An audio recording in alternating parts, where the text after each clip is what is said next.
Untuk presentasinya sebenarnya sudah cukup jelas ya, apa yang disajikan tadi sudah cukup jelas karena sudah sesuai dengan buku yang dikutip ya.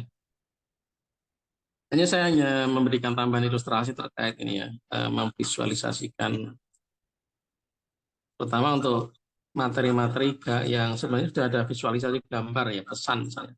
Yang itu juga mengandung perilaku misalnya, sikap atau aturan misalnya.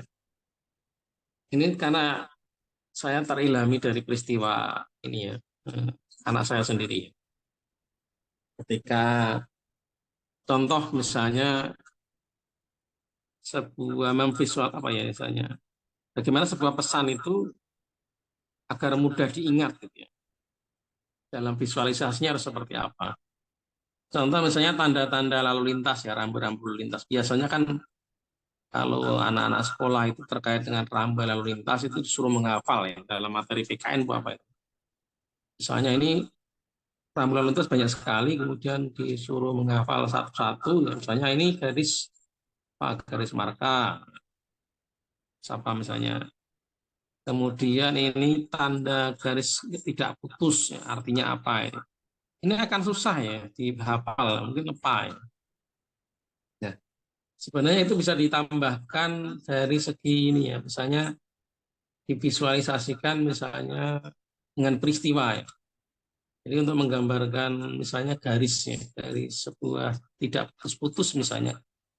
Lalu lintas itu ada garis jalan yang tidak putus biasanya dibelokkan ya. Itu kan biasanya dikasih garis gitu ya. Yang tidak putus-putus nggak boleh apa menyalip gitu ya. Nah, itu sebenarnya akan lebih membekas ketika divisualisasikan dengan peristiwa misalnya terjadi apa ya, ada mobil atau kendaraan gitu ya. Mungkin mobil ya, mobil kemudian eh, sedang apa ya di depannya ada sebuah mobil juga di tikungan, kemudian dia berusaha menyalip, artinya melanggar garis tadi yang tidak putus-putus ini. Kemudian menabrak misalnya ya motor atau kendaraan lain dari arah apa ya dari arah depan ini. Jadi bisa divisualisasikan seperti itu baru dijelaskan ini. Jadi ini itulah namanya tanda putus apa garis lurus itu artinya tidak boleh menyalip gitu. Kenapa tidak boleh menyalip? Karena tidak bisa melihat kendaraan dari depan sehingga bisa berbahaya, bisa menabrak ya atau tabrakan itu ya. Dan itu biasanya anak-anak lebih membekas ya, lebih langsung hafal ya. Dan itu sampai ke perilaku biasanya, apa? Sampai ke sikap ya. Contohnya anak saya ketika pernah melihat seperti itu dari sikap ya, selalu walaupun anak SD kelas 1 ya, karena pernah melihat gambar atau video misalnya tabrakan gitu ya, gara-gara di situ ada di tikungan ya, kemudian ada garis putus dan dilanggar gitu ya, dijelaskan saya ingat terus bahwa eh, selalu mengingatkan orang tua misalnya awas itu ada garis tidak putus ya nanti nggak boleh nyalip loh itu nanti bisa tabrakan ya misalnya nah itu kan membekas ya begitu juga ketika divisualisasikan akibat dan fungsinya gitu ya. Misalnya ada garis marka gitu ya ada garis marka gitu ya. Di marka itu kan ada pemberhentian gitu ya ada garis zebra itu nggak usah dihafal harus fungsinya apa sih misalnya. Sehingga ketika kalau itu nggak diberi kesempatan, misalnya garis zebra itu dipenuhi, gitu. Nah, itu bisa digambarkan dengan orang yang mau lewat tapi kesulitan. Nah, sehingga anak tahu fungsinya, oh garis lalu lintas dengan apa, tempat itu namanya tempat menyeberang. Dan ketika itu dilanggar misalnya, oleh para pengguna jalan, maka itu akan apa, menyulitkan apa, bagi pejalan kaki untuk menyeberang. Begitu juga ketika orang nggak menyeberang di tempat penyeberangan yang sudah disediakan itu bisa berbahaya misalnya ya. Nah, itu juga bisa divisualisasikan dengan apa ya sebuah gambar peristiwa ini ya. Ini juga memvisualisasikan ya sebuah materi pesan yang mengandung aturan atau mengandung nilai-nilai sikap gitu ya. Nilai-nilai sikap. Jadi aturan sekaligus itu urusannya dengan sikap. Ya. Urusannya dengan sikap. Itu berapa contoh di lalu lintas. Jadi lalu lintas kalau hanya dihafal itu nggak bermakna. Tapi kalau dikasih dampak peristiwanya itu juga dijelaskan ya, dikasih contoh gitu, anak akan mengingat-ingat peristiwa itu, kemudian dengan otomatis saya akan tahu fungsi ya, kenapa kok ada garis-garis itu, untuk apa gunanya, untuk jalan, karena itu kan ada diberi ilustrasi dulu ya, peristiwa-peristiwa yang kenapa sih aturan lalu lintas itu dibuat, misalnya kenapa sih harus ini, tanda apa sih, itu anak membekas ya, dengan diberikan contoh seperti itu langsung dengan adanya peristiwa-peristiwa ketika itu dilanggar atau apa itu ya. Dan tahu juga makna fungsinya, kenapa kok rambu lalu lintas itu dibuat dan diadakan misalnya itu. Nah, sayangnya kan pelajaran-pelajaran misalnya contoh dengan rambu lalu lintas itu kan visualisasinya hanya lebih apa ya, dihafal gitu ya. Tidak kurang bisa bermakna bagi anak ya. Karena anak nggak tahu kalau cuma ini menanjak itu apa itu kan. Nah, kenapa harus ada visualisasi seperti itu? Hanya itu kan visual memang ya. Tapi itu untuk dalam konteks tanaman sampai sikap dan perilaku itu pesannya itu kurang bisa diingat dan tidak bermakna bagi anak karena hanya dihafal. Nah, itu juga contoh-contoh ya. Tapi ini juga melihat levelnya. Artinya kalau anak usia rendah itu memang harus diilustrasikan sampai detail ya dampak peristiwa. Kalau orang dewasa mungkin sudah tahu ya, cukup gambar-gambar tadi, kalau lalu lintas itu ya cukup bahwa dengan gambar itu sudah tahu maknanya, itu menanjak, kenapa kenapa itu menanjak, artinya memperingati hati-hati di tanah ada tanjakan. Kemudian kenapa garis putus-putus itu sudah tahu maknanya, kenapa itu ada dan nggak boleh misalnya dilanggar ya, misalnya ketika ada garis apa istilahnya ya, nggak putus-putus misalnya, dari bersambung ya, dari tegas gitu ya. Itu kalau orang dewasa sudah tahu ya, simbol seperti itu. Ini juga membedakan ya. Jadi ketika mengajarkan rambu-rambu lalu lintas saja antara anak usia dini istilahnya dengan orang remaja atau dewasa juga beda ya.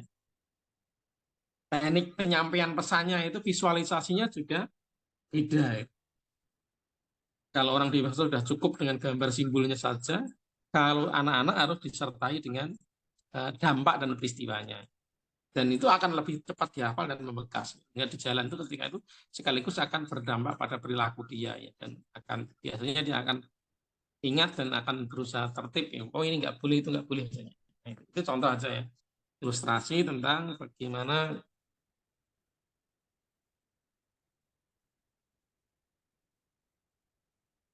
memvisualisasikan gambar. Nah, begitu juga mungkin dalam tadi pertanyaannya dalam mata pelajaran agama. Ya, sebenarnya agama itu kan apa, untuk mengubah perilaku sikap ya. Ya nanti kalau hal-hal yang sifatnya memang apa ya, misalnya peristiwa ya. Kalau peristiwa ya bisa digambarkan dengan ilustrasi sebuah peristiwa ya. Ya susahnya kalau simbol-simbol nggak boleh kalau memang apa ya, sesuatu simbol yang nggak boleh diilustrasikan memang akan ini ya, akan bermasalah ya. Contoh tadi eh, nabi ya, itu kan nggak boleh divisualisasikan. Nah, itu nanti mungkin yang lebih pada bukan nabinya ya, dia nggak usah diilustrasikan nabinya. Ya lebih pada apa istilahnya ya, yang lain istilahnya, yang itu memang perlu diingat. Kalau nabi kan hanya suruh mengingat ya, mengingat orangnya. Tapi ini mengingat, mungkin yang lebih divisualisasikan adalah ajarannya misalnya. Yang diilustrasikan itu ajarannya. Misalnya ajaran berbuat baik itu ya diilustrasikan. Misalnya ajaran tolong menolong misalnya ya. Harus baik dengan tetangga misalnya, ya digambarkan dengan ilustrasi. Baik dengan tetangga itu contohnya dengan apa? Misalnya memberikan memberikan makanan ke tetangga ya, atau memberikan ya pokoknya sesuatu ke tetangga misalnya. Itu kan diilustrasikan dengan gambar-gambar gitu kan, ceritanya itu menjadi lebih menarik ya. Akhlak-akhlak atau pesan-pesan moral keagamaannya itu misalnya ya. Ya itu yang mestinya bisa diilustrasikan ya. Kalau yang hal yang nggak boleh ilustrasikan sekalian nggak usah diilustrasikan, itu kan akan bikin apa, malah nggak boleh ya. Yang diilustrasikan adalah ajarannya, misalnya ajaran-ajaran. Sehingga kalau ada sebuah ayat misalnya yang itu mengandung ajaran apa ya, itu sebenarnya bisa saja diilustrasikan dengan kandungan ya, kandungan kandungan ayat atau apa itu sebenarnya memerintahkan apa ini ya.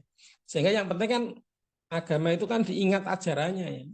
Jadi selain kalau ayat harus ditulis apa adanya, nanti di sampingnya adalah ajarannya itu tentang apa. Sehingga begitu ingat ayat itu, ingat ilustrasi gambar itu, ingat ya, bahwa ayat itu mencerita apa ya, terkait dengan peristiwa apa atau mengajarkan apa misalnya. Itu juga bisa sebenarnya diilustrasikan ke sana. Jadi karena itu terkait dengan eh, agama itu juga sikap dan perilaku, sebenarnya lebih ke bisa di ajarannya yang kemudian juga wujud dari ajarannya itu seperti apa dalam kenyataan atau dampak ya, misalnya dampak kalau itu nggak dilakukan ya apa misalnya ini seperti contoh dengan aturan lalu lintas tadi, maka untuk anak-anak akan lebih jelas ya itu kalau diberikan dampak ya, peristiwa-peristiwa yang berkaitan dengan gambar-gambar visual lalu lintas tadi ya, itu akan lebih diingat dan tahu fungsinya ya, tahu maknanya ya, kenapa itu ada, kenapa itu dibuat, itu akan lebih mudah diingat dan ditaati langsung.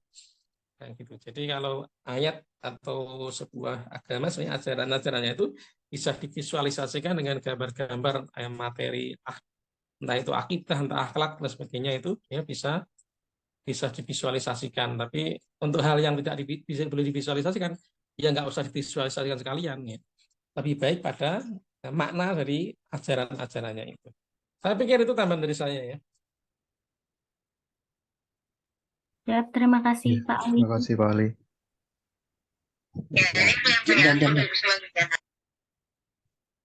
Enggak bisa ditutup yang presentasi tadi.